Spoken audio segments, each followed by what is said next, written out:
Bom dia, senhoras e senhores, tudo bem? Estamos mais uma vez aqui nessa manhã do dia 3 de abril de 2024, no Observatório Militar da Praia Vermelha, para mais um seminário.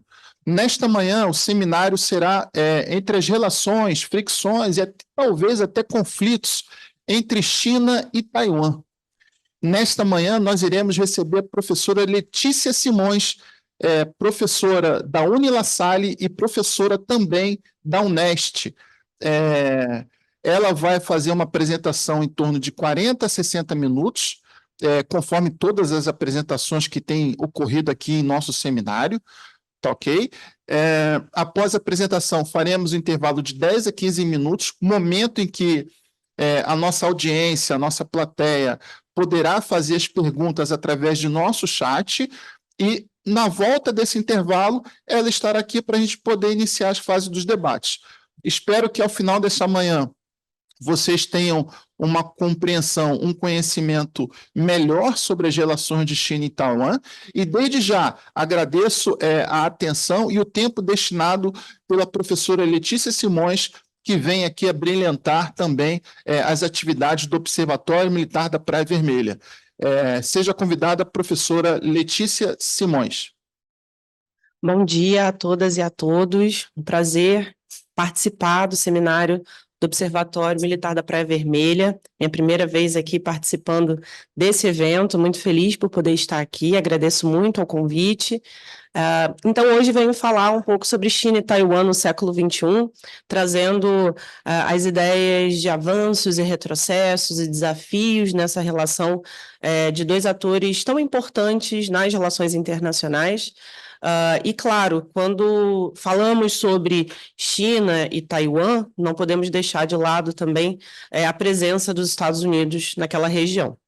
E é justamente a partir disso que eu pretendo fazer a minha apresentação, estar aqui com vocês no longo dessa manhã, né, nessa manhã de um dia diferente para Taiwan, infelizmente, com um terremoto que até o momento já deixou desaparecidos, mortos e feridos. Vamos falar um pouco sobre isso ao final da apresentação, mas até chegarmos lá, vamos tocar nos temas importantes para entender essa relação de dois atores centrais nas relações internacionais. Bom, deixa eu fazer aqui começar a minha apresentação. Peço desculpas caso eu fique olhando um pouquinho para o alto, né, que a nossa apresentação está um pouquinho no alto. Então, para eu seguir com vocês, está aqui o nosso índice. Então, a gente começa tentando compreender essas tensões existentes entre China e Taiwan, tendo sempre em perspectiva a presença dos Estados Unidos. Vamos olhar um pouco sobre a perspectiva chinesa geopolítica e a importância geopolítica de Taiwan para a China, pensando na sua localização, pensando também em questões de soberania, que vamos comentar mais à frente. Vamos falar um pouco sobre as diversas crises no Estreito de Taiwan e que envolvem, claro, China, Taiwan e também os Estados Unidos, né? Até agora a gente fala oficialmente de 3 crises do Estreito de Taiwan, mas a gente também pode mencionar talvez uma 4ª crise muito recente, com a presença da Nancy Pelosi na ilha de Taiwan. Vamos falar um pouco sobre a organização interna de Taiwan e como que funciona essa organização dentro da ilha, que tem um status bastante complexo nas relações internacionais. Falamos sobre as visitas a Taiwan, as visitas de importantes políticos norte-americanos a Taiwan, a ilha. Mencionamos algumas questões mais recentes, incluindo as eleições do início desse ano, que Taiwan passou. E vamos falar também, antes das conclusões e da abertura para perguntas, de alguns imperativos estratégicos para pensar essa relação entre dois atores importantes nas relações internacionais, China e Taiwan. Então, espero que vocês possam me acompanhar ao longo desses vários tópicos e, caso tenham perguntas, peço que deixem ao final, terei um prazer em respondê-las. Bom, para a gente começar a compreender essas tensões entre China e Taiwan nas relações internacionais, e pensando também na presença norte-americana, é interessante que a gente entenda que, por mais que Taiwan tenha ou melhor dizendo, que a China, a República Popular da China, tenha um sentimento de soberania, né, em relação a Taiwan, em relação à ilha, o domínio de Pequim sobre Taiwan é relativamente breve, né, ao longo do tempo. Primeiro, para a gente pensar que a China é uma potência terrestre, sempre foi enxergada como uma potência terrestre, tirando um breve período ali no século XVI, século XV, perdão, quando a gente teve um almirante chamado Zenri, que se lançou ao mar e, durante o período da sua vida, chegou a se expandir bastante, né, expandir bastante a perspectiva de uma China imperial no entorno regional, estratégico daquele império.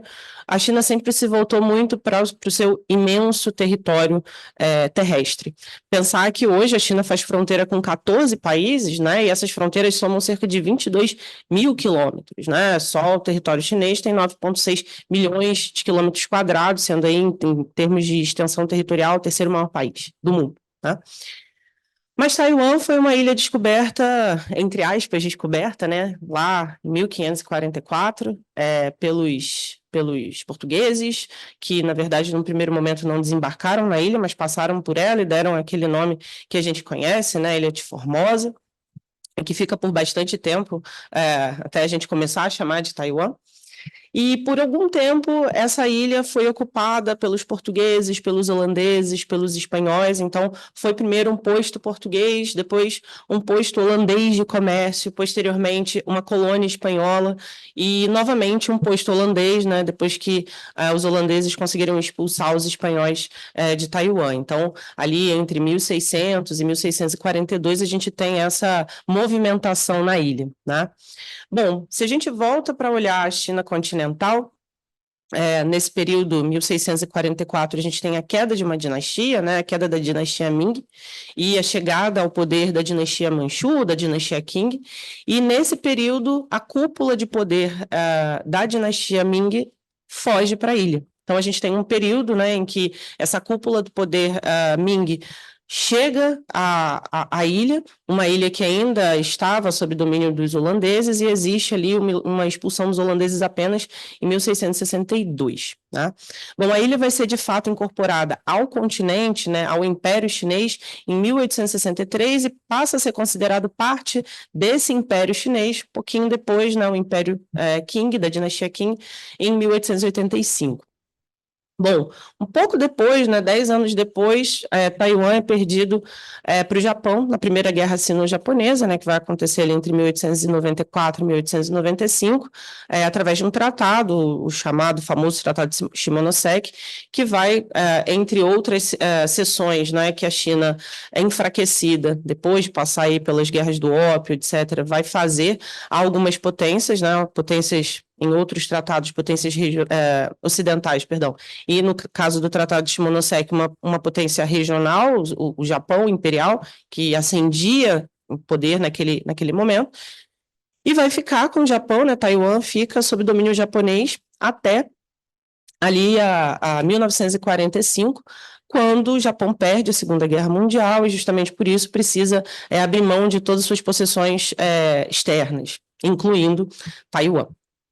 Bom, nesse período, né, 1945 até 1949, a gente vai perceber dentro de Taiwan uma tentativa de insurgência dos nacionais, daqueles que viveram por muito tempo sob o jugo japonês e que assim que o Japão devolve a ilha, né, precisa devolver a ilha para a República da China, né, a gente ainda não tinha a República Popular da China, a gente vai ver uma população dentro de Taiwan querendo uma certa autonomia, o que vai ser rapidamente abafado, né, essa busca por independência vai ser rapidamente abafada pelo governo nacionalista da República da China.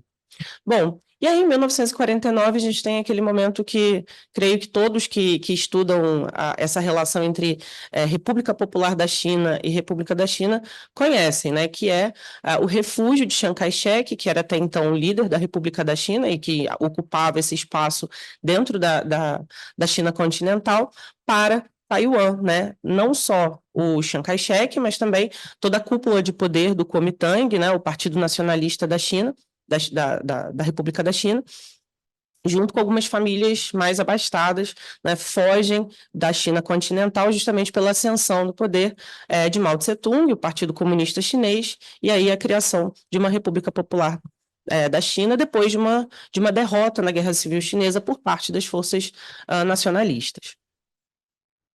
Bom, hoje, Taiwan é o que a gente chama de um tigre asiático, né? Ao lado de Singapura, ao lado de Coreia do Sul, ao lado de Hong Kong, Taiwan é conhecido como um tigre asiático, né? Um dos tigres asiáticos, que são os países que, a partir da década de 50, Taiwan é o primeiro tigre asiático, né?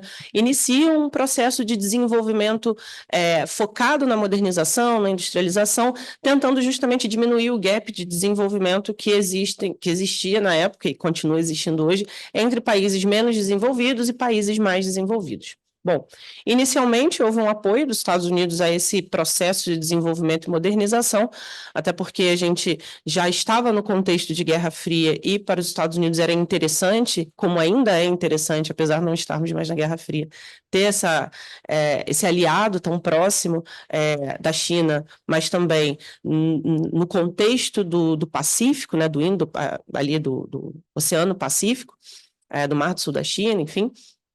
E com o apoio inicial dos Estados Unidos, a ilha vai alcançar um nível bastante satisfatório e bastante surpreendente posteriormente de desenvolvimento, de sofisticação produtiva, né, que vai fazer com que hoje a renda média, né, o PIB per capita de Taiwan ao ano seja de 33 mil dólares, né, o triplo do restante da China, enfim, da China continental, né, e além disso, algo que de fato lançou Taiwan nos noticiários recentemente, o domínio da indústria de semicondutores. Então, como a gente percebeu durante a pandemia do Covid-19, né, onde de fato as cadeias globais de produção foram paradas, né, enfim, por outros motivos, qualquer tipo de conflito, qualquer tipo de bloqueio afeta diretamente o fornecimento desse material, dos semicondutores, dos chips, enfim, que são tão importantes para a economia global, né, enfim, para a tecnologia, para basicamente tudo nos dias de hoje, trazendo, portanto, né, podendo trazer, portanto, uma crise para as cadeias produtivas globais. Cerca de 90%, vou comentar sobre isso um pouco mais à frente, mas cerca de 90% dos chips de maior qualidade e tecnologia do mundo são produzidos dentro de Taiwan, né? Isso dá ao país, de fato, ou país para alguns, território para outros, né? Enfim, para a ilha, um poder bastante distinto, pensando que a gente está falando de uma ilha, né, relativamente pequena. Para a gente compreender essas tensões que envolvem ainda, né, China, Estados Unidos, Taiwan, a gente precisa voltar no mínimo na década de 50 e entender que esse papel norte-americano está sempre muito presente no contexto dessas relações asiáticas, dessas relações de dois vizinhos tão próximos, como é o caso de China e Taiwan, enfim, que tem um passado tão semelhante, né, e compartilhado. Primeiro, vale a gente entender que na década de 50, logo depois da ascensão da República Popular da China, enfim, do Mao Tse-tung no governo da China continental, da República Popular da China, a gente tem um envio de uma sétima frota, né, da famosa sétima frota norte-americana para Taiwan, né, ou seja, na época para a República da China, até hoje a gente chama Taiwan de República da China, né, apesar de usarmos muito o termo Taiwan. E durante a Guerra da Coreia, a sétima frota ficou estacionada em Taiwan e posteriormente foi até, nos momentos das crises do Estreito de Taiwan, foi reforçada. Né? Então, a gente tem a sétima frota estacionada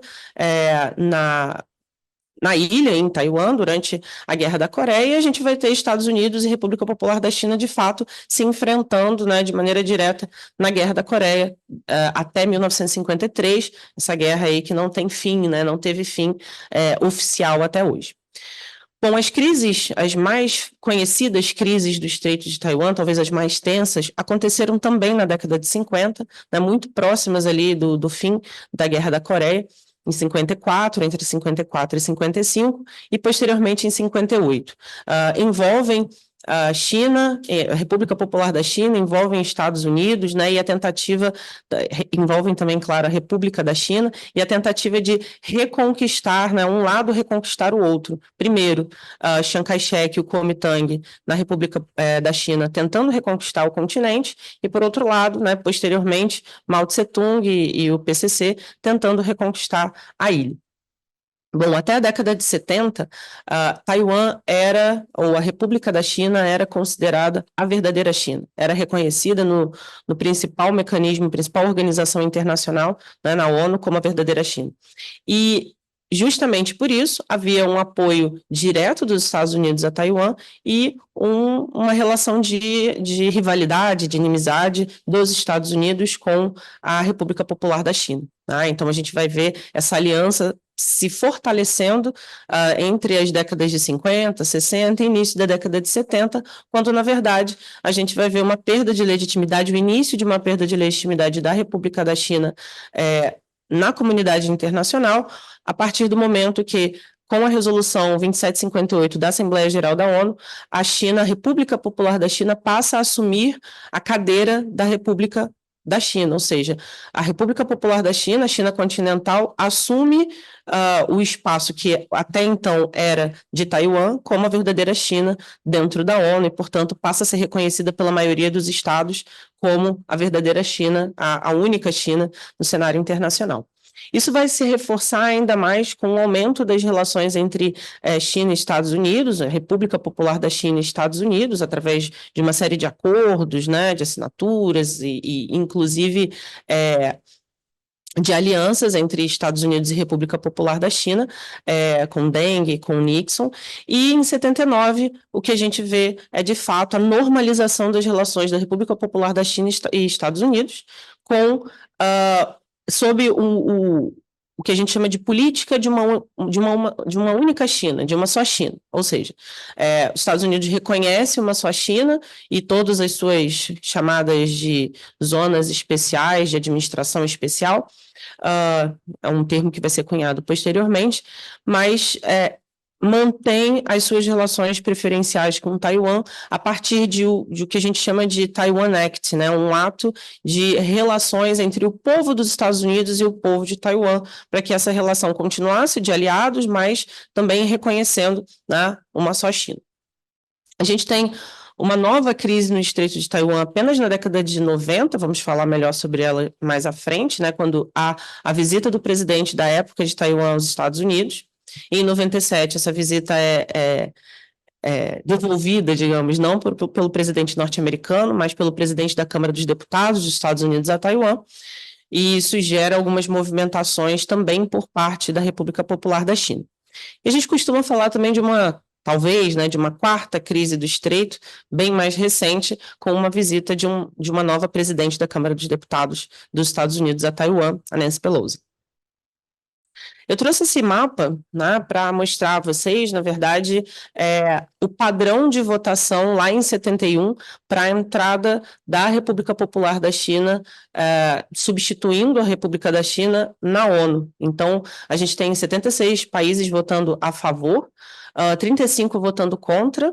Não consigo ler aqui a quantidade de abstenções, são os azuizinhos, né? 17, obrigada, e os não votantes foram 3, né?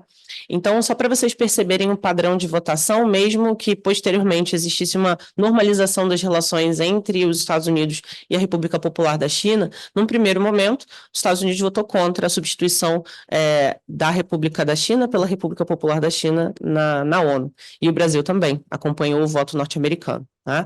Mas, como foi uma votação simples dentro da Assembleia Geral da ONU, né, ou seja, 50% mais um, a gente tem a aprovação, e uma aprovação que muda todo o contexto do cenário internacional, como nós conhecemos hoje. Eu trouxe também esse mapa que eu particularmente acho muito interessante, e que eu normalmente utilizo quando falo sobre a importância que a China vem dando a partir da virada do século XXI, e principalmente nos 3 mandatos do governo Xi Jinping, ao mar. Né? Então, falei para vocês no início da minha fala que a China sempre foi uma potência ou boa parte da sua história foi uma potência terrestre, dado o tamanho do território, a quantidade de fronteiras que tem, a extensão das fronteiras, mas que começa a se importar cada vez mais com o mar, porque percebe ou entende que grandes potências, estados que têm um grande peso, uma grande relevância no cenário internacional, precisam ter uma marinha forte, um domínio no mar, tá? E a gente percebe que a China se sente, se a gente olha por essa perspectiva, que não é uma perspectiva tradicional, enfim, de mapa, a gente percebe que a China se sente relativamente sufocada nessa saída marítima, né? E Taiwan está ali quase como um posto avançado, né? O Estreito de Taiwan é um canal muito importante para, estrategicamente falando, mas também para as navegações comerciais ali no Mar Sul da China. É um canal bastante próspero em termos de passagem de navios e muito importante para essa dinâmica do comércio internacional, mas também funcionaria, né, geopoliticamente falando, como um posto avançado para, enfim, uma base chinesa, principalmente frente ao que a gente chama as duas cadeias de ilhas que cercam essa saída do mar da China. Esses dias eu estava dando uma aula sobre isso para os meus alunos e eu comentei com eles, fiz uma comparação com o Brasil, né? Se a gente pensa ali a costa brasileira, a nossa saída para o Atlântico Sul é uma saída muito livre, né? Tirando algumas poucas ilhas, não existe exatamente uma presença tão grande de vizinhos, né? Enfim, fechando o nosso caminho para acessar o Atlântico Sul. Mas quando a gente pensa, né, na China, ela tem ali logo do lado o Vietnã, tem a Coreia do Sul, tem o Japão nessa primeira linha de cadeia de ilhas, né? Tem as Filipinas, enfim, que também são a maioria desses países aliados norte-americanos, né? Mais ou menos aliados norte-americanos, que possuem bases norte-americanas. Então, existe ali um certo sufocamento dessa saída da China para o mar, né? Uma nova fronteira que a China deseja aprofundar. E Taiwan, como um aliado norte-americano, é extremamente nocivo para essa lógica de soberania, até mesmo chinesa, uma vez que ela entende que Taiwan faz parte, né, dessa ideia de uma só China, desse território chinês, e, portanto, lida com a questão de Taiwan, já adiantando um pouco da minha fala, como um assunto de soberania, como um assunto interno, né, do país. E ter Taiwan como um aliado, ter a Taiwan como parte do seu território, seria importante geopoliticamente também, em termos de lançamento de mísseis, como uma base importante. Então, olhando dessa forma, acredito que a gente consegue perceber mais, né, essa urgência que a China tem de reunificação com Taiwan, mas sempre, pelo menos pelos discursos, de uma maneira pacífica. Bom, esse slide aqui e os próximos, eles são slides com bastante texto, mas eu acredito que é importante até para que fique para a audiência posteriormente que vai assistir esse vídeo, conhecer um pouquinho sobre essas crises do Estreito de Taiwan, que são tão famosas e tão importantes para a gente entender as relações entre China, Taiwan e Estados Unidos, ainda mais porque a gente tem recentemente, né, uma possível nova crise, né, que aconteceu ali no ano de 2022. Bom, a primeira crise do Estreito de Taiwan, e aí eu vou tentar ser breve nessa explicação, ela acontece entre os anos de 54 e 55, um pouco depois da Guerra da Coreia, como a gente havia comentado. O Chiang Kai-shek já havia deixado a China continental para ocupar a ilha, levando, portanto, a cúpula do poder da República da China para Taiwan, e faz esse movimento sempre levando em consideração, tendo em mente o desejo de retornar à China continental, tá? Então, essa primeira crise do Estreito de Taiwan é talvez o primeiro sinal desse desejo da cúpula da República da China de retorno ao continente. E é por isso que em agosto de 54, Taiwan, e no caso a República da China, sob o governo de Chiang Kai-shek, tenta reconquistar o continente, né, o território continental, enviando tropas para duas ilhas, que já já eu vou mostrar para vocês, a ilha de Quemoy e a ilha de Matsu, que são muito próximas do continente, né? E, claro, a República Popular da China se sentiu ameaçada e, por isso, bombardeou intensamente essas duas ilhas, né? Esses dois conjuntos de ilhas. Esse conflito vai se estender para outros arquipélagos, né, também, que eram também controlados pela República da China, e vai acabar levando à morte de 2 soldados norte-americanos. E isso vai fazer com que os Estados Unidos se aproxime mais desse conflito, uma vez que a Guerra da Coreia estava, né, essa cicatriz ainda estava muito recente. Costumo dizer que é uma das vezes que a gente vê, de fato, uma guerra quente da Guerra Fria, né, quando a gente vê os dois lados, de fato, se bicando, se encontrando ali num conflito direto. E justamente por isso, né, por todo esse calor daquela primeira crise do Estreito de Taiwan, a gente vai ver Washington assinando com a República da China, né, com a ilha, em dezembro de 54, ainda naquele mesmo ano, o que a gente chama de Tratado de Defesa Mútua, que posteriormente vai ser acionado. Tá? Essas hostilidades só vão cessar, né, essas hostilidades entre República da China e República Popular da China, quando os Estados Unidos anuncia que tem a disposição de utilizar armas nucleares contra a República Popular da China em defesa de Taiwan. Tá? Por um lado, a gente tinha a União Soviética apoiando a República Popular da China, mas naquele momento ela não dá exatamente sinais de querer restabelecer o equilíbrio nuclear, né, nessa relação ali entre China, Estados Unidos e Taiwan. Bom, as partes acabaram negociando, né, um cessar-fogo, mas o conflito fica latente, tanto que poucos anos depois a gente tem a segunda crise. É interessante dizer que, justamente por conta dessa primeira crise do Estreito de Taiwan, a República Popular da China sente a necessidade de começar a desenvolver também o seu programa nuclear, e isso começa a acontecer logo no ano seguinte, em 1955. A segunda crise do Estreito de Taiwan, de 58, ela vai acontecer quase que numa via reversa, né? Enfim, com o Mao Tse-tung, então líder da República Popular da China, retomando os bombardeios em cima dessas duas ilhas, né? Desses conjuntos de ilhas de Quemoy e de Matsu, para expulsar as tropas nacionalistas que ainda estavam lá e buscar retomar o controle sobre essas ilhas, que de fato são muito próximas do litoral chinês, né? Isso, claro, reativa o conflito que estava latente, né, que adormeceu, mas que não cessou de fato. E o presidente norte-americano na época, Eisenhower, decide apoiar e reforçar as tropas taiwanesas, inclusive acionando o que a gente chamou ali de Acordo de Defesa Mútua estabelecido em 54. A 7ª Frota, que já estava em Taiwan, ela foi reforçada, né, e os navios passaram a proteger ali as ilhas, a ilha e as linhas de abastecimento da ilha, né, de Taiwan. A ameaça nuclear retorna e é justamente por conta dessa ameaça nuclear ainda por parte dos Estados Unidos, pensando que a China ainda não havia, né, desenvolvido seu programa nuclear em tão pouco tempo, que os bombardeios eles vão se interromper num primeiro momento. As duas partes chegam num acordo e eles ficam, né, se bombardeando em dias alternados. É bem organizada ali a tentativa de resolução, pelo menos, daquele conflito naquele momento, né? E se estabelece um pacto que acaba evitando a escalada do conflito mais à frente, né? Alguns dizem, inclusive, que parte desses bombardeios que aconteciam em dias alternados incluíam também panfletos, né? Enfim, falando sobre enfim, panfletos da República Popular da China sobre os seus motivos para fazer aquele tipo de bombardeio e vice-versa, né, da República da China também.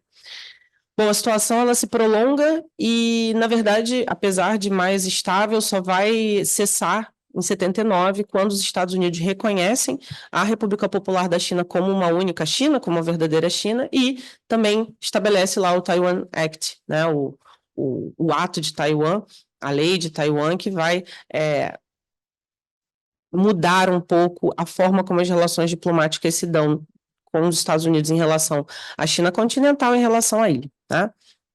Nesse ano, portanto, o Congresso dos Estados Unidos apoia e aprova, né, a Taiwan Act, também chamada de Lei de Relações com Taiwan, que está em vigor até os dias de hoje. Aqui eu mostro rapidamente um mapa só para mostrar a vocês as ilhas, né, de Quemoy e Matsu, e como elas são muito próximas ali, elas pertencem a Taiwan, mas são muito próximas a ao continente, né? São muito próximas ali ao litoral chinês, e isso, naquele momento, trazia muito desconforto, a ponto de gerar crises bastante profundas, né, no Estreito de Taiwan.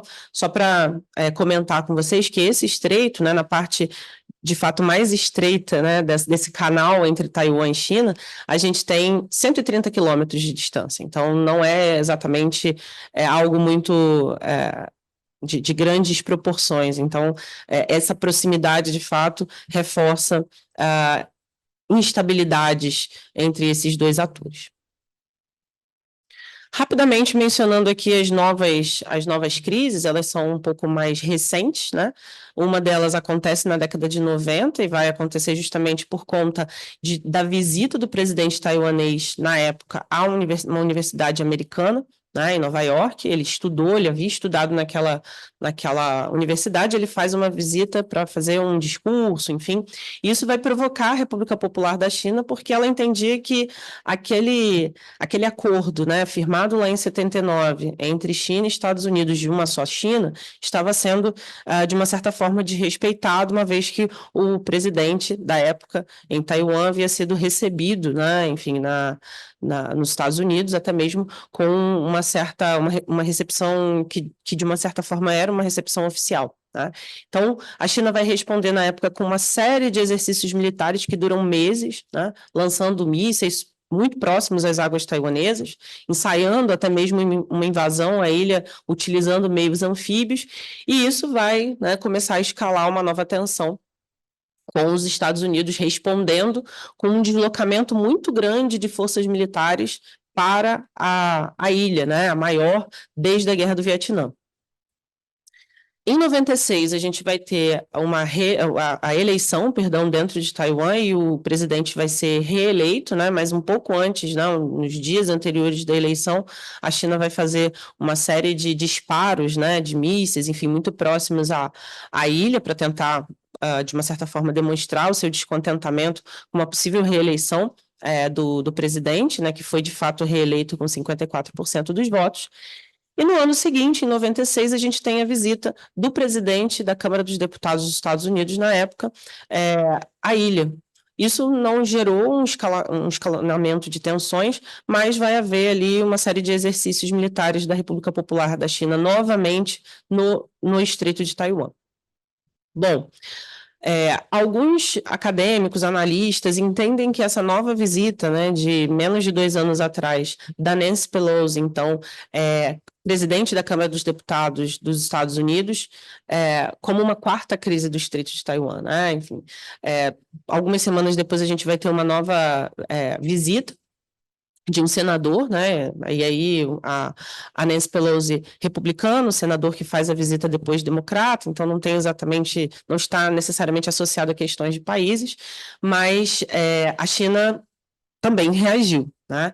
A primeira reação não foi uma reação de conflito, né? Enfim, não foi de fato uma reação de conflito direto, mas o Xi Jinping, que estava ali na sua campanha de reeleição, também não podia ignorar esse fato. Tá? E aí a gente vai ver uma resposta até bastante semelhante à da crise de 96, justamente 95, 96, justamente porque o que a China faz é uma série de movimentações militares, né, de exercícios militares, buscando intimidar, mas não exatamente provocar uma guerra, porque não era a intenção, e na minha opinião, não é a intenção. Tá? Vale dizer, contudo, que o mundo de hoje é bem diferente do mundo de 97, e isso significa que a gente tem uma China com muito mais precisão e com muito mais poder de fogo do que tinha naquele momento. E eu acho que os próximos mapas ajudam a mostrar isso. Essa imagem aqui, eu acho que é uma imagem interessante, que faz justamente uma comparação muito feita na mídia naquela época, né? Então, menos de 2 anos atrás, das duas visitas, né? Da onde elas vieram, da onde os dois presidentes da Câmara vieram, enfim, quais foram os aviões que usaram, qual era o tamanho da delegação que os acompanhou, quanto tempo eles ficaram em Taiwan, né? Nancy Pelosi ficou mais tempo do que o Neil Gingrich, que foi em 97, enfim, eu acho que faz uma boa comparação, né? Mostrando, inclusive, que as crises, ou pelo menos esses dois momentos, eles foram comparados. E aqui são alguns mapas que eu julgo ser interessantes para a gente entender como que as respostas, apesar de semelhantes, né, as respostas da República Popular da China a essas visitas, elas foram distintas, o que mostra uma evolução do poderio chinês, né? Então, em vermelho a gente tem, perdão, primeiro vamos falar em cinza. Em cinza a gente tem aqueles exercícios militares que aconteceram por parte da China em 96, então vocês podem ver que são, digamos, ataques mais contidos em termos de distanciamento da ilha, né? Eles ficam, em grande medida, para além da ilha mediana, né? A gente tem uma linha mediana que está ali pontilhada em branco, que divide, né? Uma linha informal, invisível, mas é o que divide, digamos, passagens de navios e movimentações aéreas, enfim, seguras de Taiwan, do lado de cá da linha, e da China continental, do lado de lá da linha.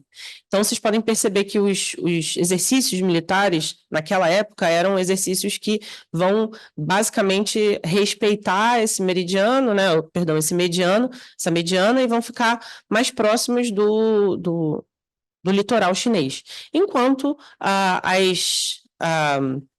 os exercícios posteriores, né, agora de 2022, vão ficar muito mais próximos, inclusive, da ilha, né, alguns, inclusive, com uma distância de 9,5 quilômetros, né, de 16 quilômetros, o que mostra ali uma precisão dos ataques chineses, enfim, do exercício militar chinês, dessa movimentação, mostrando, mais uma vez, que a China não é a mesma de 97. E esse outro mapinha aqui, muito rapidamente, ele mostra para a gente esses mesmos exercícios, mas eu achei interessante porque ele demonstra também ali as zonas econômicas exclusivas de outros estados próximos ali de Taiwan, né? Então, a gente tem a zona econômica exclusiva do Japão e a zona econômica exclusiva das Filipinas, que acabam sendo bombardeadas também, né? E, na minha opinião, isso não é uma questão de imperícia técnica, né? Eu acho que foi uma questão de demonstração realmente de presença e de poder naquela região, pensando que tanto Filipinas quanto o Japão são aliados. As Filipinas passou por um momento mais próximo da China, mas no momento está um pouco mais próxima dos Estados Unidos, enquanto um aliado, e o Japão um aliado tradicional. Bom, falando um pouco sobre Taiwan, né? Como que se dá essa organização interna do país? O status legal de Taiwan é bastante complexo, né? Como eu havia comentado. A gente tem essa perda de reconhecimento internacional a partir da substituição de Taiwan pela China continental na ONU, né? E isso vai ter um impacto diplomático para o reconhecimento de Taiwan no cenário internacional a partir do início da década de 70, que se acelera ainda mais a partir do final da década de 70, com a normalização das relações com os Estados Unidos, da China continental com os Estados Unidos a partir de 79. Então, a gente vai ver que hoje são poucos os países que reconhecem Taiwan como um Estado independente, né? Muitos, claro, todos, a maioria, mantém relações com Taiwan, mas lida, né, com Taiwan a partir desse status complexo, né? A ilha tem Constituição, tem presidente, tem forças armadas, mas não tem o reconhecimento enquanto um Estado soberano, né? A República Popular da China afirma que o governo, enfim, é um governo ilegítimo e que a autoridade sobre a ilha seria essencialmente da República Popular da China, portanto, a China só se refere a Taiwan como a chamada Taipei chinesa, né? Enfim, que é o nome da capital, Taipei ou Taipei. Bom, a maioria dos taiwaneses não se posiciona exatamente favorável nem contra uma independência, unificação, entende que o status quo é o ideal, né? Mas a maioria não é a favor de uma reunificação com a China, mas também não é a favor da busca por uma independência, né? Entendendo que isso poderia provocar o vizinho maior e, portanto, seria prejudicial, digamos assim, para a própria ilha. A partir de 88, né, até 1975, a gente tem o Chiang Kai-shek, aquele, né, de 49, ainda no poder em Taiwan. Ele falece em 75 e assume ali por um período de 3 anos um braço direito, que logo depois, né, para terminar o mandato dele, logo depois o filho dele assume a presidência de Taiwan até 88, obviamente, né, ainda um estado que não tinha eleições democráticas, um estado não democrático. Bom, Taiwan vai se democratizar cada vez mais, né, mais à frente, a partir da década de 90, e 2 anos antes da morte do filho de Chiang Kai-shek, né, enfim, em 86, a gente vai ter o primeiro partido de oposição de Taiwan. Taiwan, portanto, passa a não ter jurisdição sobre a República Popular da China e vice-versa somente na década de 90, a partir de 91. O que significa isso? É que Taiwan não tinha mais representantes do continente na Assembleia Legislativa a partir de 1991. Tá? E a partir de 1996, existe a primeira, né, foi em 1996 que a gente tem a primeira eleição direta para presidente na ilha, né, e é reeleito justamente aquele que visitou os Estados Unidos em 95, Lee Teng-hui. E em 2000 é eleito o primeiro presidente que não era do Partido Nacionalista, né, não Kuomintang, que vai ser inclusive reeleito em 2004. Ele faz parte do partido que hoje é o partido que governa Taiwan, né? Falarei já sobre isso. Mas antes de falar sobre o Partido Democrático Progressista, que é o partido de oposição ao partido Kuomintang, que acaba sendo o partido, né, mais pró-China, que é o Partido Nacionalista, em 2005 a gente tem uma lei chamada de Lei Anti-Secessão de Taiwan, que é aprovada no continente, na República Popular da China, onde Taiwan passa a não ser, né, assim, é oficial que Taiwan não é reconhecido pela República Popular da China como um estado independente, e sim como parte de uma grande China, né, de uma única China. Isso abre uma janela para conflito armado, né, caso a ilha busque independência, alegando a ideia na verdade, de um processo de reunificação pacífica, aumentando laços econômicos e comerciais do continente com a ilha. Mas vale dizer, inclusive, que, enfim, essa lei anti-secessão aprofunda certas tensões, né?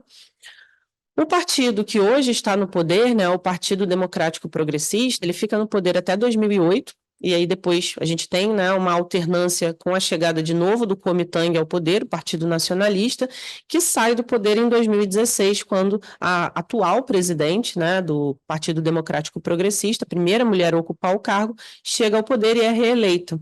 Né, e é justamente nessa eleição que acontece agora em 2024, que a gente tem a eleição do seu vice-presidente como presidente. Ele vai assumir no dia 20 de maio desse ano, mas ele já está eleito. Tá? Essas eleições que aconteceram agora no início do ano, elas foram eleições presidenciais e parlamentares. Né? Parlamentares, 113 cadeiras, e para presidente e vice-presidente. O Partido Democrático, ele chega a ter 51 cadeiras, né, nesse pleito parlamentar. O Partido Nacionalista, 52 cadeiras, e o chamado TPP, que é um partido recém-criado, que tenta estabelecer uma via média, consegue 8 cadeiras. Né? Sobre as eleições presidenciais, na época, né, agora, bem recente, a gente teve essas 3 opções, né, principais, 3 candidatos, o de situação, ou seja, aquele que, né, eu falei que ele era de oposição ao partido tradicional de Taiwan, o Kuomintang, mas hoje ele é o partido de situação, o partido que está no governo. O Kuomintang, que é o partido de oposição do atual governo, Partido Nacionalista, aquele lá de 49, que é mais pró-China, e o TPP, um partido recém-criado, né, que para a ilha em si tinham propostas muito semelhantes em termos de inflação, de bem-estar social, de aumento do trabalho, né, diminuição do desemprego para jovens, etc. A grande diferença está na postura que esses partidos têm em relação à China. Né? A gente tem uma postura mais favorável por parte do Kuomintang e uma postura menos favorável, mas também não rival, por parte do partido, né, de situação, o DPP. Aqui eu trouxe aqui uma imagem do presidente eleito e da vice-presidente. Né, eles têm uma postura mais independente, contrária à ideia de uma reunificação da China, e são mais próximos aos Estados Unidos. Inclusive, a vice-presidente, ela de fato, trabalhou nos Estados Unidos como uma representante, né, como se fosse um embaixador, mas não tem o nome de embaixador, justamente porque Taiwan não é reconhecido como um Estado independente pelos Estados Unidos, mas ela trabalhou como representante de Taiwan nos Estados Unidos, então existe uma aproximação. E são dois políticos que não são, assim, não levantam a bandeira de que vamos tornar Taiwan independente, porque eles já enxergam a ilha como uma nação independente, né? E por isso, justamente, as relações com a China tendem a ser, assim como são com a atual presidente, né? Enfim, do mesmo partido, mais duras, enfim, mais inquietas, mais instáveis, né? E aí a gente vê algumas respostas interessantes da China quando a gente vê a questão da eleição agora do início do ano, né? Eu trouxe aqui para vocês duas falas, né? A primeira da porta-voz da República Popular da China para Taiwan, logo depois da reeleição, ou, perdão, da eleição do atual presidente, que vai assumir agora, né? E também uma resposta do Xi Jinping, né? Na mesma situação. A porta-voz diz que essa eleição não pode mudar o padrão básico e o desenvolvimento das relações através do Estreito, nem pode mudar o desejo comum dos compatriotas de ambos os lados do Estreito de Taiwan se reaproximarem. Enquanto, né, o Xi Jinping ele vai dizer que a reunificação com o continente, de Taiwan com o continente, é uma inevitabilidade histórica, e é em cima disso que a China continental se relaciona com a República Popular da China. Sobre essa relação da China com Taiwan, né, a gente costuma dizer que a proposta da China para Taiwan é de um país, dois sistemas, né, como faz com Macau e com Hong Kong, a partir, né, considerando Hong Kong e Macau, as chamadas Special Administrative Regions, então as zonas, as regiões de administração especial, que existe, né, uma certa autonomia, coloquei ali embaixo a definição dessa Special Administrative Region, que é justamente, né, existem 4 divisões administrativas de nível provincial na República Popular da China. A que tem mais autonomia são as SARs, né, como a gente chama, mas que continuam a sofrer influência direta do governo central. E, na verdade, o objetivo da China, que está em todos os discursos, é de uma reunificação pacífica com a ilha, né? Isso está lá no livro branco de defesa chinês como algo que é soberano, né? Faz parte de uma questão de soberania da China e é tratado pela China, inclusive, como um assunto interno, né? De soberania de fato. A questão dos semicondutores também é algo que chama atenção, eu havia comentado com vocês mais à frente. Taiwan tem produção de ponta de cerca de 90% dos semicondutores do mundo, né? E os mais tecnológicos também estão lá. A empresa mais importante do país é a TSMC, que é a responsável pelo maior número de chips, né, produzidos no mundo. Existe um acesso preferencial dessa produção aos Estados Unidos, então, aliado, enfim, que passa uma parte da sua produção de semicondutores para a ilha, mas existe uma restrição muito direta, né, de exportação desses chips para a China, o que adensa ainda mais as tensões nessas relações. Né, chegando aqui muito próximo do final da minha fala, até porque eu acho que eu já estou bem perto também do tempo que eu tenho aqui para estar com vocês fazendo essa fala. Hoje, né, nessa madrugada, na noite de ontem para hoje, Taiwan sofreu o maior terremoto em 25 anos, né, o mais forte em 25 anos, com 7,2 de magnitude.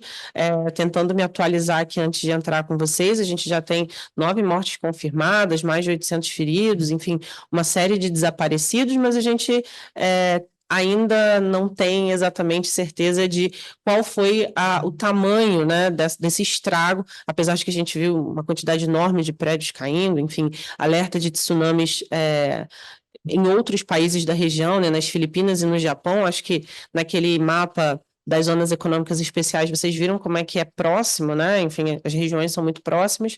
Então, acho que é algo que a gente precisa ficar atento para os próximos dias para entender, né, a extensão desse fenômeno natural que acaba, obviamente, tendo impactos na geopolítica da região.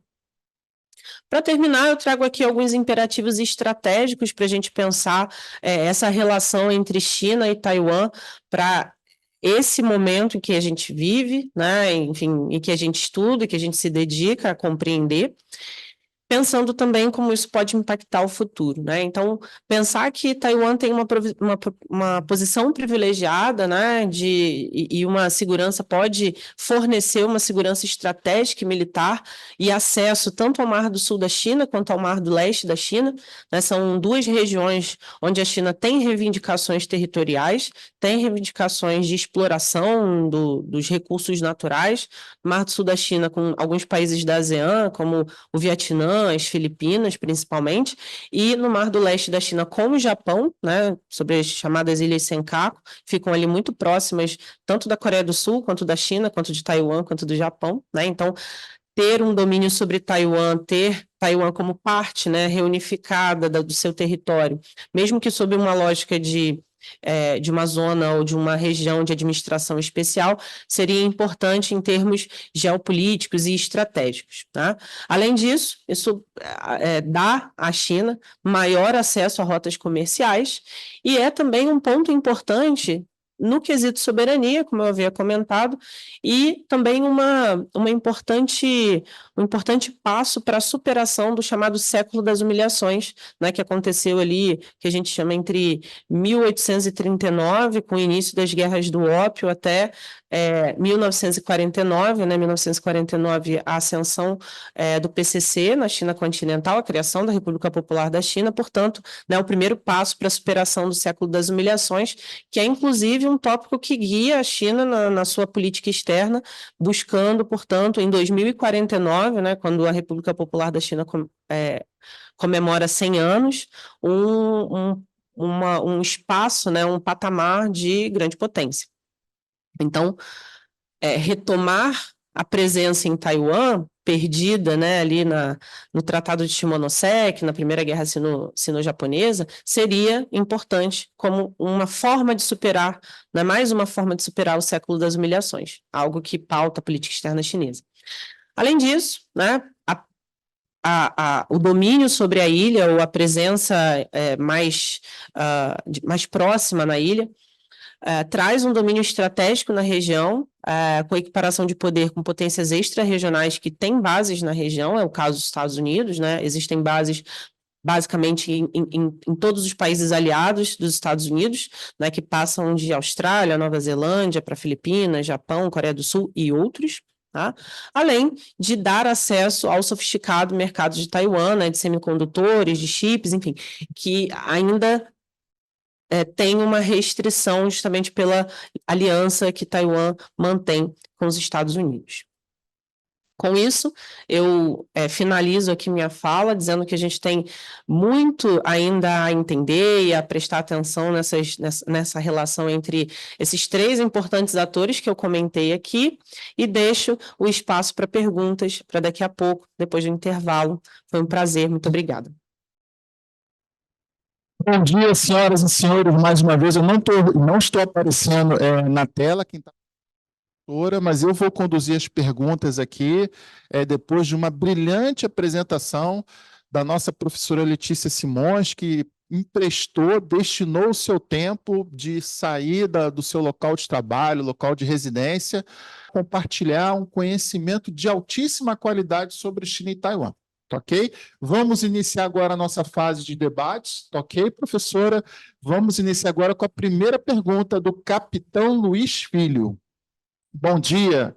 Como a senhora vê a influência de uma possível eleição de Donald Trump nos Estados Unidos da América na evolução do cenário político entre China e Taiwan?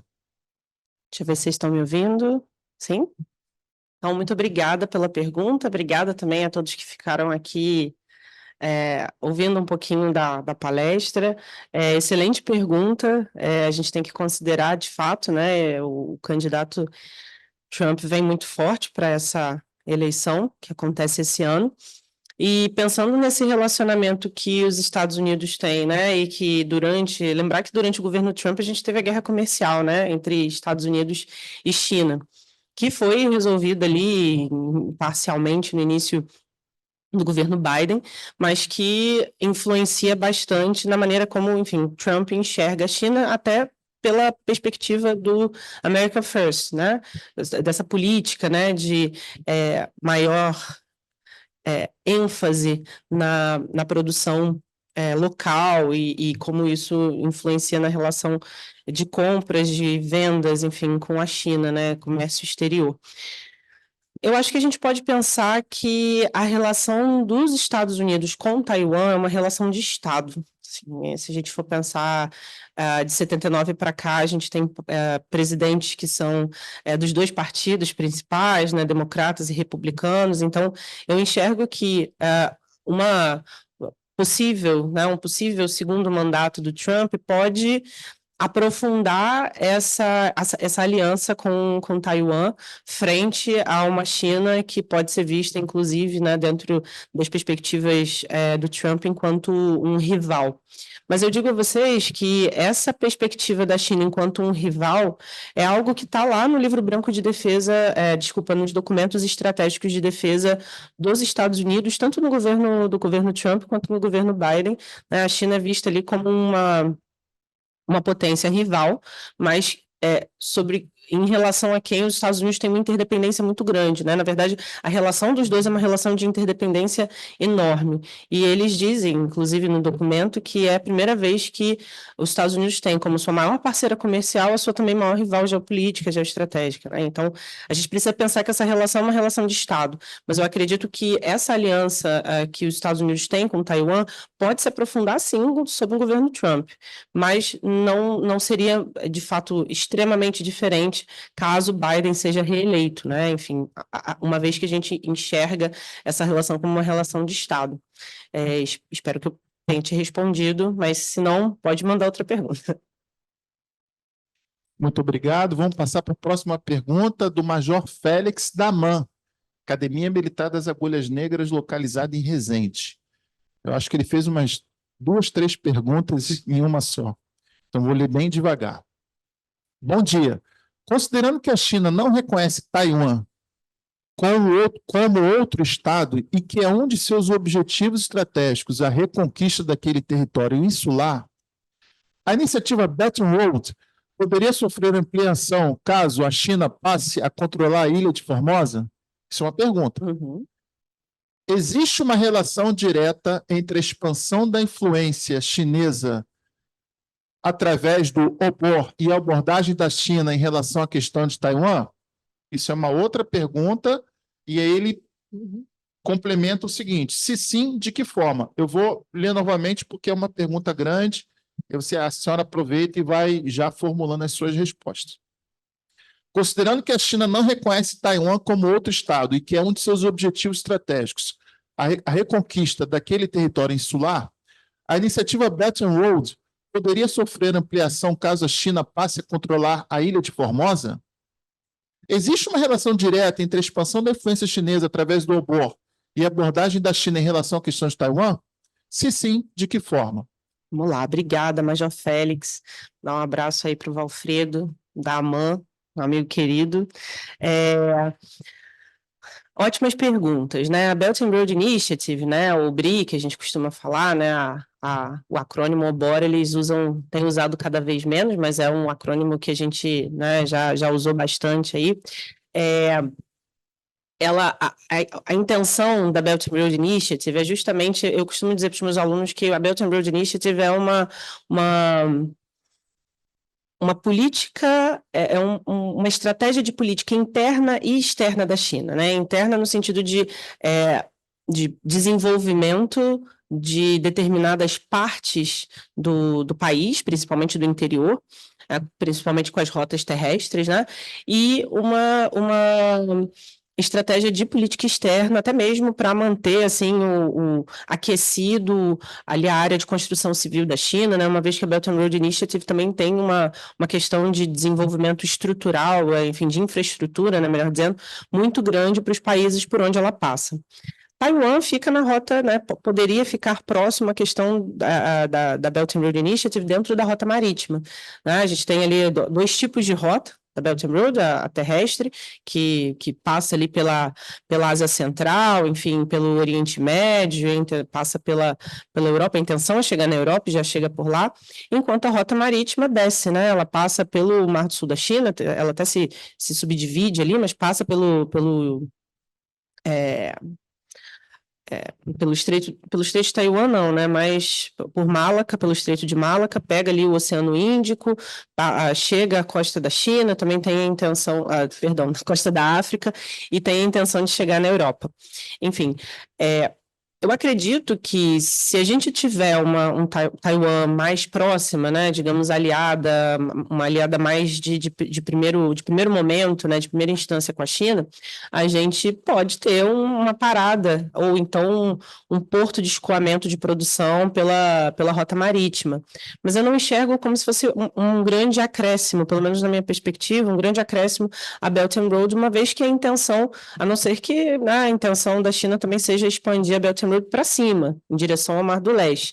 Mas tudo que temos de construção, né, a gente tem ali a rota polar, mas tudo que a gente tem de construção de fato funcionando de maneira mais profunda da Belt and Road é em direção ao sul e justamente para uma expansão a oeste da sua produção, do seu escoamento de produção, até mesmo da sua influência sobre esses países que a Belt and Road passa, né? Então, ali na primeira pergunta, a gente, né, acho que eu posso ter respondido, uma relação direta entre a expansão da influência chinesa através do Belt and Road e a abordagem da China em relação a Taiwan, acho que eu tentei te responder ali, né, enfim, pensando que Taiwan serviria, na minha perspectiva, para propósitos geopolíticos e estratégicos da China, poderia, né, aumentar um pouquinho ali o tamanho da Belt and Road, da rota marítima, mas eu acho que não seria, para a Belt and Road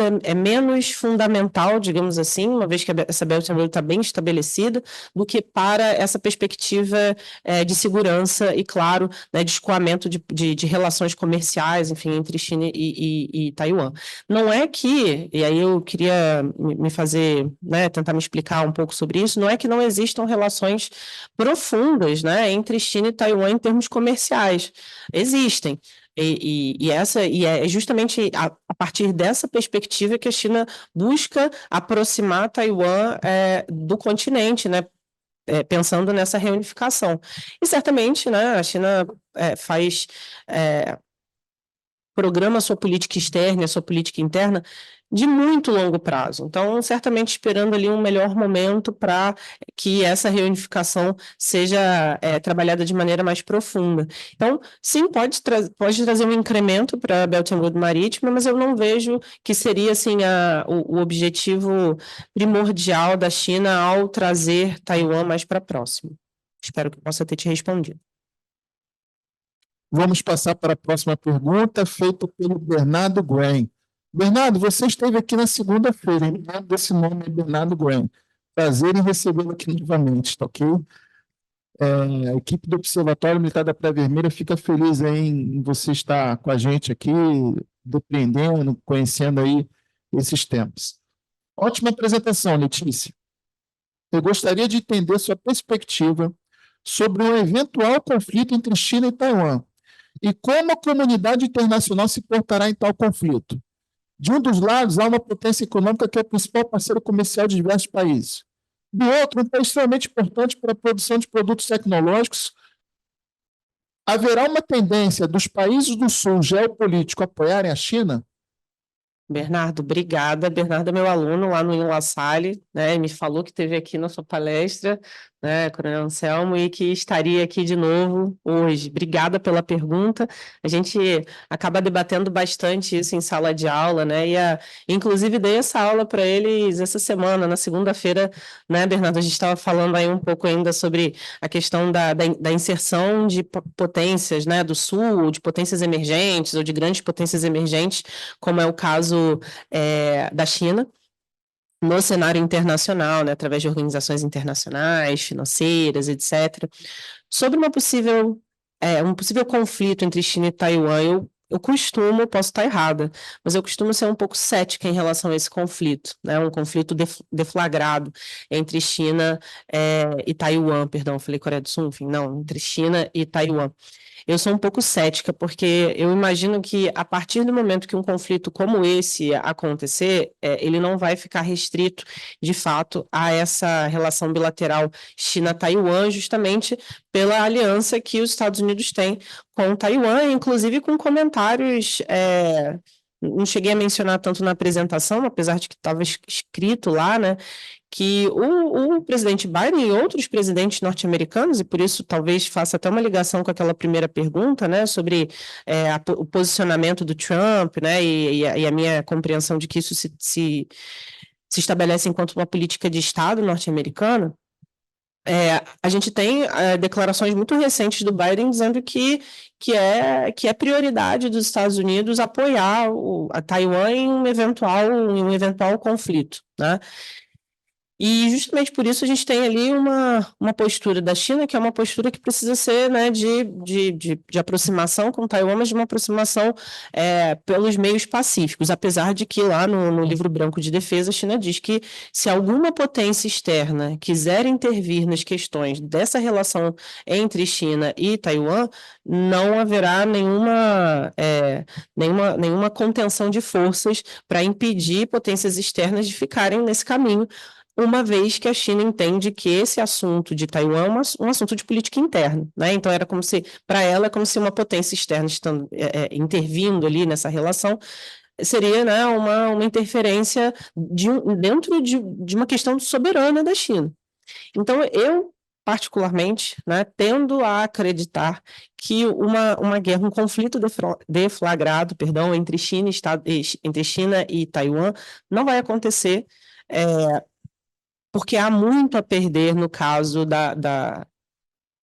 do comércio, da política, da geopolítica no sistema internacional, porque é uma forma da gente opor as duas grandes potências que existem hoje no sistema internacional, uma frente à outra. Potências em termos comerciais, econômicos, militares, enfim. É uma terceira guerra, né? Uma terceira guerra mundial. Então, assim, para mim, eu tenho um pouco de dificuldade de dizer se os países do sul geopolítico apoiariam a China. A gente tem, né, muitos países do sul geopolítico com muitas perspectivas e interesses distintos que não necessariamente apoiariam, ficariam muito numa hipotética guerra, ficariam muito entre a cruz e a caldeirinha, que a gente diz, né? Enfim, entre dois lados muito importantes em termos comerciais, mas também em termos estratégicos, no caso dos Estados Unidos, a quem apoiar. Né? Então, acho que seria um racha na comunidade internacional, no sistema internacional, ainda mais profundo do que a gente tem hoje com a Ucrânia e com a faixa de Gaza. Não saberia te dizer exatamente, né, esse sul geopolítico, se ele teria uma postura unificada, eu acredito que não. A gente teria, né, interesses distintos, fazendo apoios distintos de balancing ou de bandwagoning, como a gente usa lá nas aulas de RI, né? Mas eu sou um pouco cética em relação a essa guerra, porque se ela acontecer, ela não vai ser uma guerra localizada, ela não vai ser um conflito rápido, ela tende a expandir para algo que vai tomar o sistema internacional como um todo. Espero ter respondido. Obrigada, viu, Bernardo? Mais uma pergunta agora do doutor Marcelo Fossen. A longo prazo, quando acabar essa dependência dos Estados Unidos da América sobre os produtos tecnológicos, especificamente dos chips, pode mudar o posicionamento dos Estados Unidos sobre a região. O que muda com uma provável chegada de Donald Trump na presidência dos Estados Unidos da América? Boa tarde, Marcelo. Bom, não é bom dia ainda, né? Bom dia, Marcelo. Obrigada pela pergunta. Essa sua colocação, não sei se exatamente foi uma pergunta, mas é uma colocação muito pertinente, né? Sobre essa busca dos Estados Unidos de diminuir essa dependência desses produtos tecnológicos de Taiwan. Né? Existe um esforço em termos também de investimento por parte dos Estados Unidos para tentar trazer de volta, né, boa parte, para tentar acelerar o desenvolvimento desses chips e dos semicondutores nacionalmente, né, dentro dos Estados Unidos. Apesar de que a gente sabe que essa produção taiwanesa ela é muito acelerada e com um preço muito, muito bom, né? Então, talvez eu não sei dizer se a gente poderia dizer em médio prazo, talvez em longo prazo, mas em médio prazo, pelo menos, não acredito que haveria um fim completo dessa dependência, uma diminuição, talvez, né? Mas eu ainda assim acredito que essa aliança permaneceria, né? Como eu falei, né? Enquanto uma posição que eu acredito ser uma posição de Estado, mesmo antes da produção de semicondutores na ilha, a gente já tinha uma aliança muito clara, né? Entre Estados Unidos e Taiwan. Em relação à chegada do Donald Trump, foi aquilo que eu já havia, né, tentado responder na primeira pergunta, entendendo, claro, que pode haver um adensamento dessa relação, dessas alianças entre Estados Unidos e Taiwan, mas, ao mesmo tempo, eu acredito que se trata de uma postura de Estado. E, justamente por isso, né, tende a permanecer, pode se aprofundar mais, mas tende a permanecer como algo muito bem estruturado, na política externa norte-americana. Então, acredito que a gente pode ter uma diminuição, sim, dessa dependência, assim, fim da dependência completa, né? Eu acho que é muito difícil falar, pelo menos no médio prazo, mas acho que a postura continuaria a mesma. A postura dos Estados Unidos em relação a Taiwan tende a continuar a mesma, ainda mais por enxergar a China como um rival importante nesse século XXI. Obrigada. Obrigado. Vamos para mais uma pergunta, agora elaborada pelo Gabriel Andrade, tá ok? Bom dia. Recentemente, o think tank norte-americano CSIS, Center for Strategic and International Studies, publicou um relatório sobre uma série de jogos de guerra realizados no cenário de uma possível invasão da China a Taiwan, que ocorreria em 2028, com a participação dos Estados Unidos em defesa de Taiwan, na qual chegaram na conclusão de que este confronto hipotético seria extremamente custoso para todos os envolvidos. Na opinião da professora, as lideranças políticas e população dos países envolvidos, China, Taiwan e Estados Unidos, estariam dispostos a iniciar ou a responder a uma agressão sobre a ilha?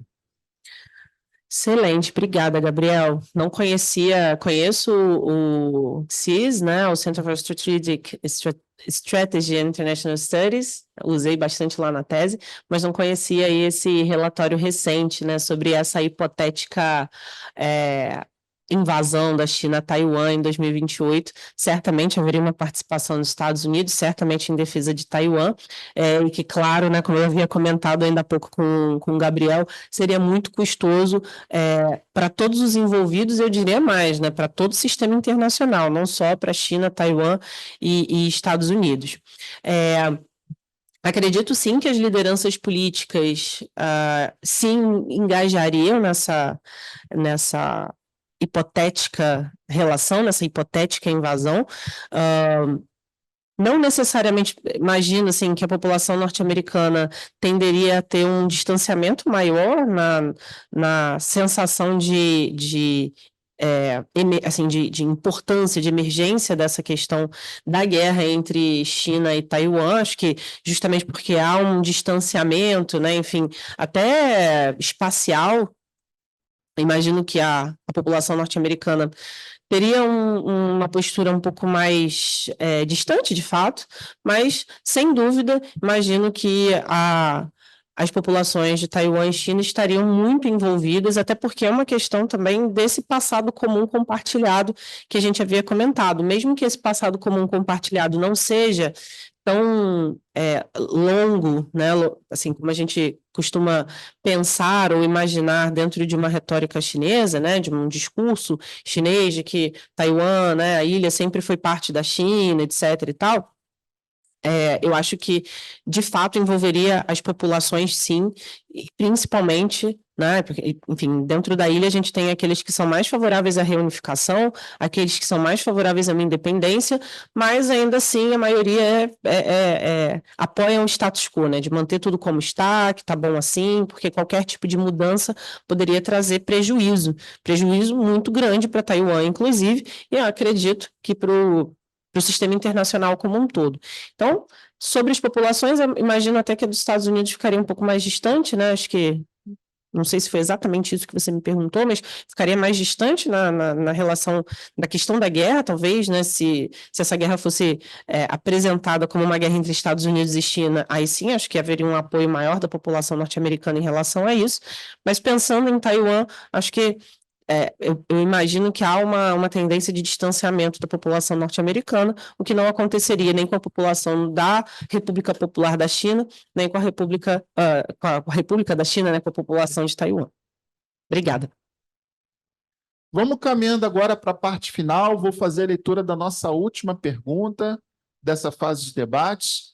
Essa pergunta é elaborada pelo Tiago Henrique Barros, que é o major do Exército Brasileiro e que atualmente ele é instrutor lá no Exército da Bolívia, está com uma função aí de missão de cooperação. Dentro desse contexto, qual é o posicionamento da Índia em relação a essa questão? Há algum posicionamento ou sinalização daquele país, Índia, em relação à questão República Popular da China versus Taiwan? Obrigada, Major Tiago Barros. Excelente pergunta. A China é uma potência importante dentro daquele contexto, né? A gente agora trabalha muito com a perspectiva de Indo-Pacífico, né? A gente já falou muito sobre Oceano Pacífico, Oceano Índico, né? E atualmente usa-se até a própria Marinha Norte-Americana já fala que tem, né, um comando militar do Indo-Pacífico, mudou de comando militar do Pacífico para comando militar do Indo-Pacífico, entendendo que esses oceanos eles estão muito conectados, né? E a Índia dentro desse tabuleiro é um importante ator geopolítico que faz fronteira com a China, mas não pelos meios marítimos, né? Mas uma fronteira terrestre. A relação da Índia com a China é uma relação complexa, né? E é uma relação que nem sempre é uma relação de cooperação, é uma relação de conflito. Ali a gente tem a região de Arunachal Pradesh, né? Que é a região de contato e de conflito entre China e Índia. E existe uma postura reticente da Índia em relação à China, inclusive a Índia, salvo engano, não faz parte da Rota da Seda, né? Não permitiu ali uma presença chinesa no seu território, né? A gente tem os portos lá no Sri Lanka, que de uma certa forma fica perto da Índia, mas no sul do Índico, mas na Índia em si, a gente tem uma relação ali de estranhamento e de competição. Ao mesmo tempo que a gente tem uma postura da política externa indiana de uma aproximação com os Estados Unidos maior hoje do que em alguns outros momentos da história. Então, imagino, não sou especialista em Índia, né? A Índia é um mundo à parte, há muito para se entender. Eu acho que no Brasil a gente ainda tem poucos especialistas sobre Índia, alguns brilhantes, mas ainda são poucos. Mas na minha perspectiva, pensando nesse histórico das relações de Índia com China, enfim, inclusive com problemas de fronteira, imaginaria, né, que essa postura em relação a uma questão entre Taiwan e China seria, né, de maior apoio, num caso hipotético, enfim, de um conflito mais quente, mais profundo entre eles, seria de apoio a uma aliança entre Taiwan e Estados Unidos, né? Obrigada, espero que eu possa ter te respondido. Vou ficar devendo aí uma informação mais precisa, justamente porque, né, não está no meu campo de especialidade, mas te agradeço pela pergunta, que é extremamente pertinente para a gente pensar esse tabuleiro aí da Ásia. Obrigada. Bom, pessoal, chegamos agora ao final dessa manhã, né? E ao final do nosso seminário sobre China e Taiwan, as relações de China e Taiwan. Nessa manhã recebemos a professora Letícia Simões, a professora da Unila Salle, do INEST, daqui do Rio de Janeiro. E agradeço a todos pela participação. Espero que todos tenham tido um período agradável de absorção de um conhecimento tão nobre, tão raro, proferido por uma profissional altamente especializada, que é a nossa professora Letícia Simões. Agradeço a senhora por disponibilizar o seu tempo e se deslocar de Niterói aqui para a Praia Vermelha, estar com a gente aqui. A gente sabe as questões do trânsito das grandes cidades, que é sempre bem complexo. E desde já eu falo aqui, eu convido a todos a continuarem acessando a página do MPV, que a gente vai aproveitar a data de hoje, a presença da nossa professora, para gravar um podcast que vai ser lançado na semana que vem no site do MPV sobre a temática China e Taiwan. Tá ok? Agradeço a todos, desejo a todos um excelente dia e que acompanhem a página do MPV para que vocês fiquem sabendo do próximo seminário que será realizado pelo Observatório Militar da Praia Vermelha. Obrigado e até logo. Muito obrigada a todos, eu agradeço também aqui ao convite do Coronel Anselmo, enfim, e de toda a ECM que sempre me recebe muito bem, toda vez que eu venho aqui, sou muito bem recebida, é um prazer estar aqui, e sempre que precisarem de mim, estou à disposição. Espero que tenham, né, aproveitado aí o nosso tempo, agradeço muito, até a próxima.